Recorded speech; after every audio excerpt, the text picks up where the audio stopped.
So, there are any questions now? We have some time, we'll take questions. Okay, the first question here. It says, what is the difference between adiabatic and isentropic process? So, I will answer the question right now.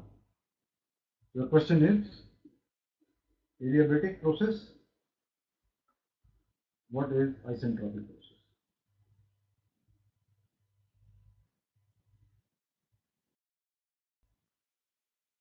Okay, so for that, we need to first learn what is a process. We'll pick it up tomorrow.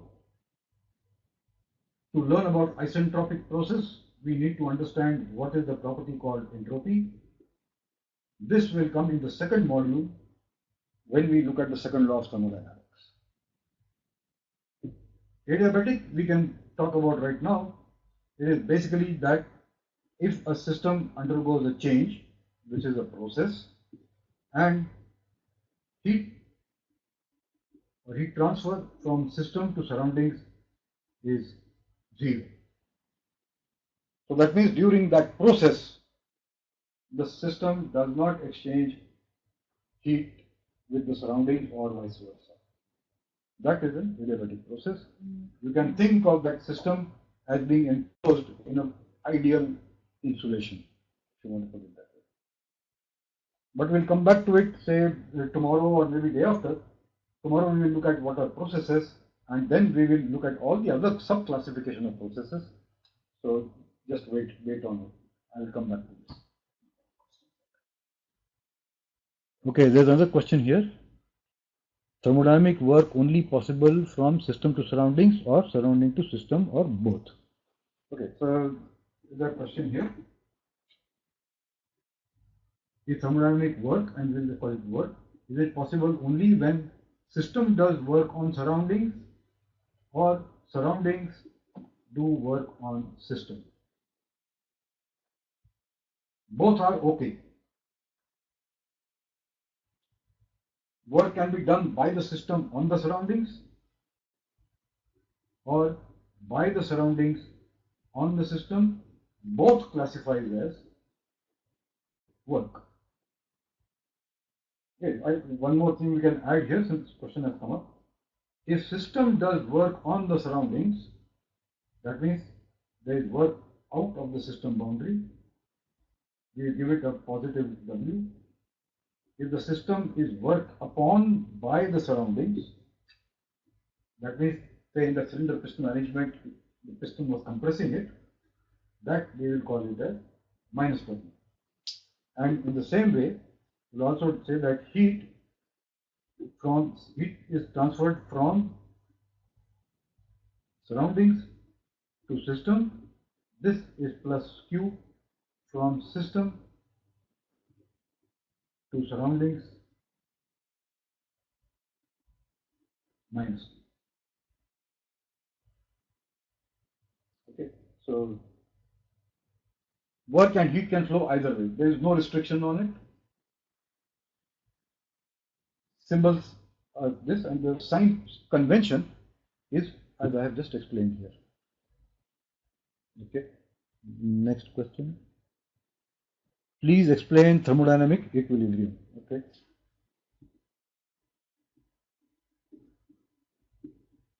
We will come to equilibrium in tomorrow's lecture. So just please wait. Okay. I will cover it in full detail tomorrow. And then please explain continuum concept and the conditions under which it is valid. Okay. So we have time.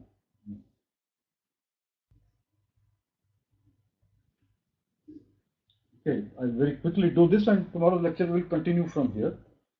What is the continuum approach? We looked at any material has atoms, molecules.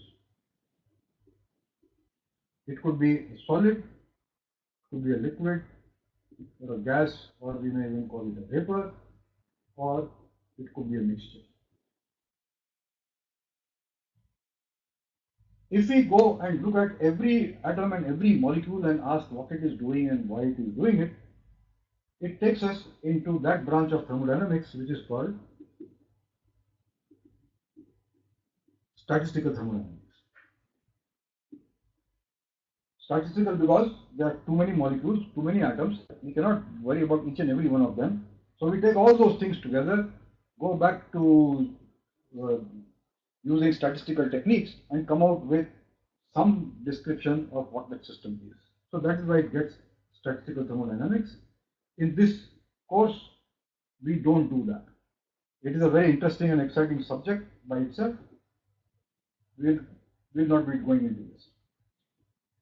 What we do is that instead of looking at every atom or every molecule, we take what we may call a group of molecules, or we may call it a particle, or some may call it a point, some may call it an element.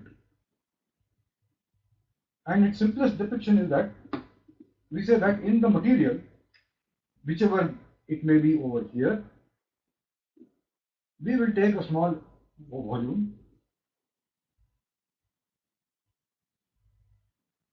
and it has got some size. I have not yet said what size it is or it isn't, but we'll say that all the atoms and molecules that are contained in this little volume, I will not worry what each one of them is doing, but I will say that this whole thing is behaving in some particular way.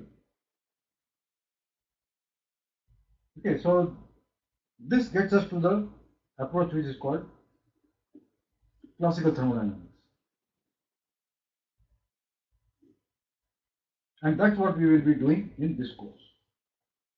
So we have moved away from individual particles and looked at what this is. And then we can talk of how these elements interact with one another. We don't go too much into that detail in this course, but how they will all interact with together, that takes us into the realm of a continuum. Come back to it later tomorrow again. We have a little time. The question was put, so I'm saying this, but we'll elaborate this tomorrow. Hello, good morning, sir. My name is Mridul Verma, and I'm from Dronacharya College of Engineering, final year student. Sir, actually, I with my team had made an electric vehicle. So my question is, if I was planning to install solar energy to it. So when I searched for the market survey, the cost of the panels were quite high and the output was low. So what can we do so that we can reduce on the cost and get the maximum output out of it? Thank you, sir. Okay, so this is a question about solar panels. Solar photovoltaic cells is what it is called. So if you have to look at the analysis of this, one say that this is the panel.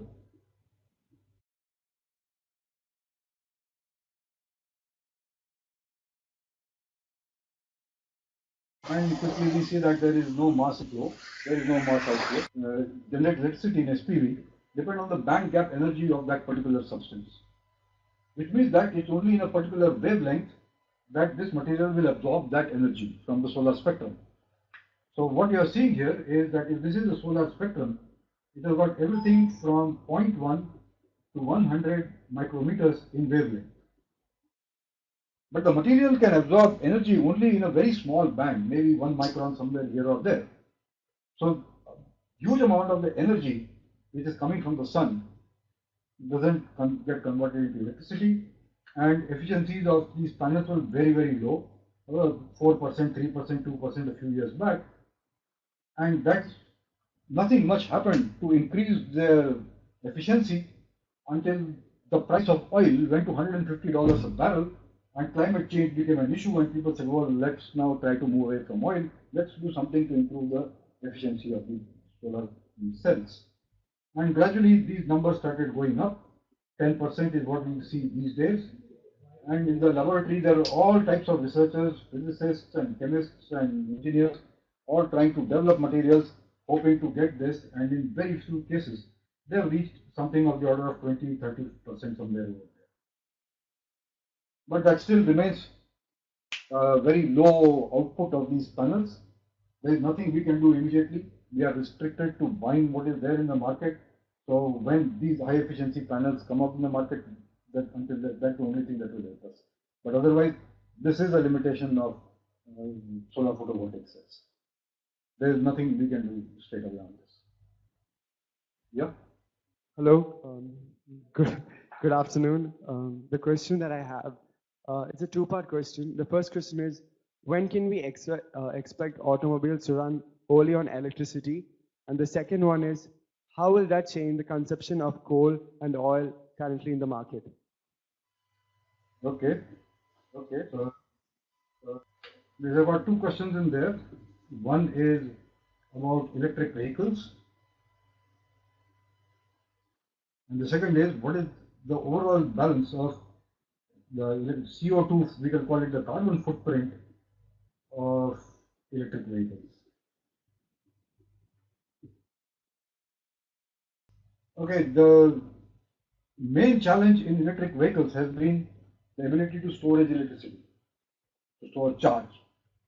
And that is where it is battery technology that is most important.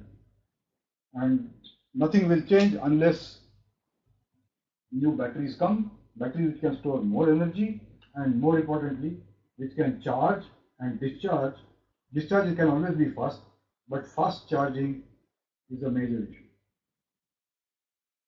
This is again, many industries and research groups are working on this.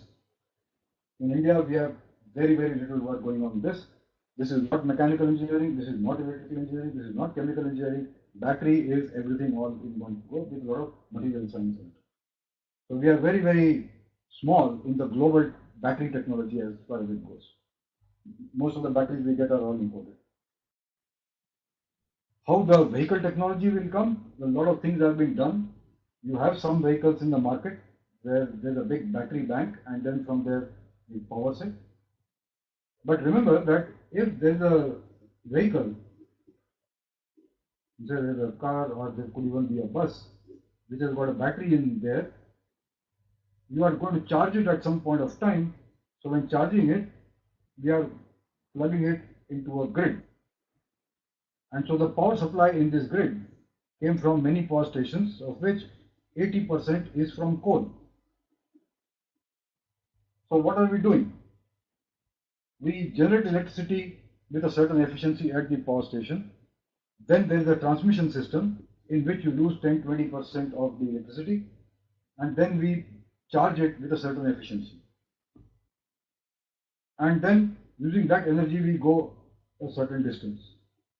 So you can do a calculation based on whatever data is there on the web as to how much energy, say how many megajoules are required to move a passenger a distance of 1 kilometer.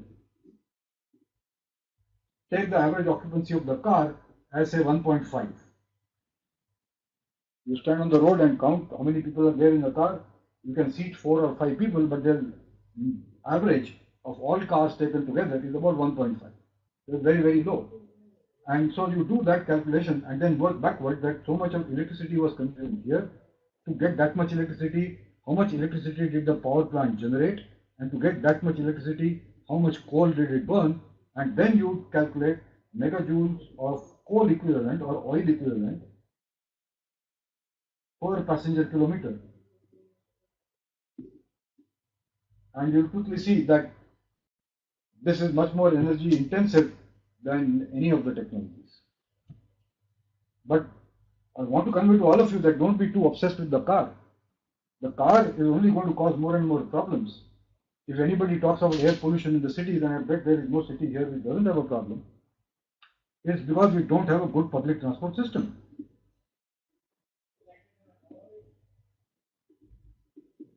Do this calculation for a two-wheeler, a car, a bus, electric train, and I also encourage you to look up the web. In India, we don't have this yet, but fuel cell bus or a fuel cell car. And you'll see that technologies in this side, the bus and the electric train, and possibly powered by the fuel cell or by electric traction, they are 10, 20, 100 times more fuel efficient than the car or the motorcycle. So if our country has to have a fighting chance to save itself, more cars is only going to cause you more traffic jams, more accidents, more deaths. So please think about all of this And all of this has got to do with thermodynamics. Okay, so that's that part of the question. Okay, if there are any more questions, what I will do is I will take those questions and I will pick it up tomorrow and also post up the answers on the website.